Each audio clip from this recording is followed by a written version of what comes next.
000 agents dans Paris, quasiment jamais vu pour une contestation sociale. Ils ont été constamment pris à partie par les casseurs. Regardez ici, dans le 16e arrondissement, près du Trocadéro, les forces de l'ordre ont dû reculer face à l'agressivité des éléments radicaux.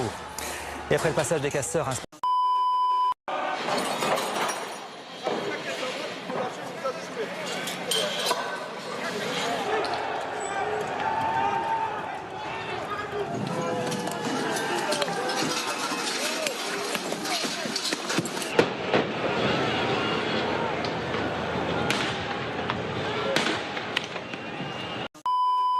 de la préfecture de la Haute-Loire. Certains ont même essayé de s'introduire dans le bâtiment. Des pneus ont été déversés dans la cour et des projectiles envoyés. Pour repousser les manifestants les plus virulents, les gendarmes ont dû faire usage de leurs matraques et de gaz lacrymogène. Elle est exsangue, les signes de violence sont encore visibles dans le cœur de Paris. Les esprits des riverains et commerçants choqués, 136 000 manifestants ont défilé, se sont réunis dans toute la France ce samedi. À titre de comparaison, ils étaient 282 000 le 17 novembre. À l'arrivée, 412 interpellations, un bilan qui a été affiné par le préfet de police de Paris. Procédures de comparution immédiate qui vont être accélérées. Et puis, au cours d'une réunion de crise à la mi-journée, Emmanuel Macron a fait un... Au Puy-en-Velay, en Haute-Loire, les manifestants s'en sont pris à un symbole de l'État et ont tenté de forcer l'entrée de la préfecture. Échauffourée également en Avignon, où les forces de l'ordre ont répliqué à coups de gaz lacrymogène. Mais la détermination des Gilets jaunes à faire plier le gouvernement reste intacte. Une marée humaine jaune fonce sur les forces de l'ordre.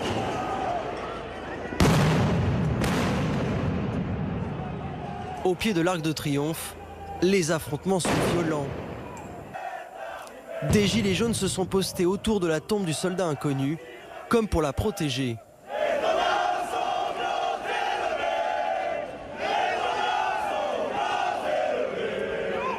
Mais juste à côté, un petit groupe se sert de barrières pour dresser des barricades sous le monument historique.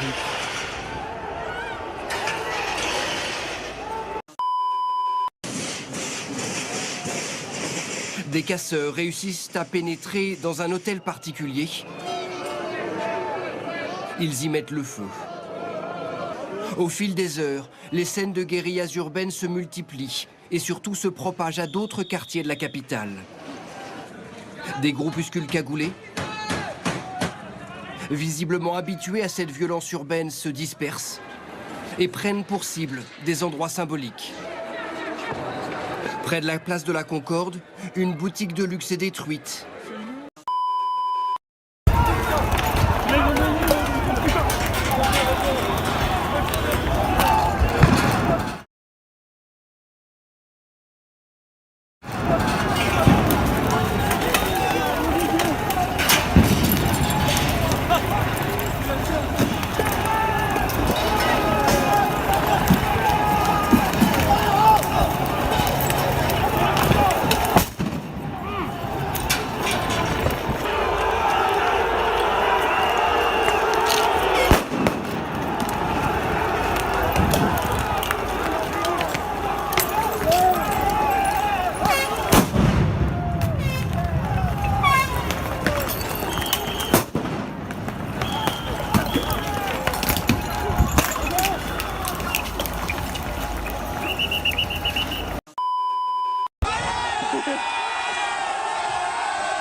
on est passé à la rage.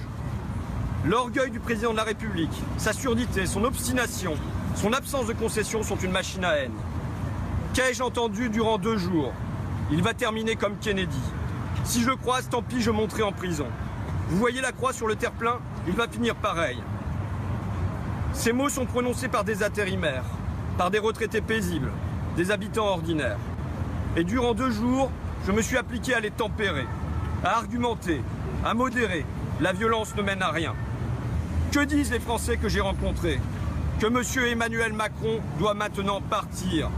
Qu'il doit partir en auto, en moto, à cheval, en trottinette, en hélicoptère, mais qu'il doit partir.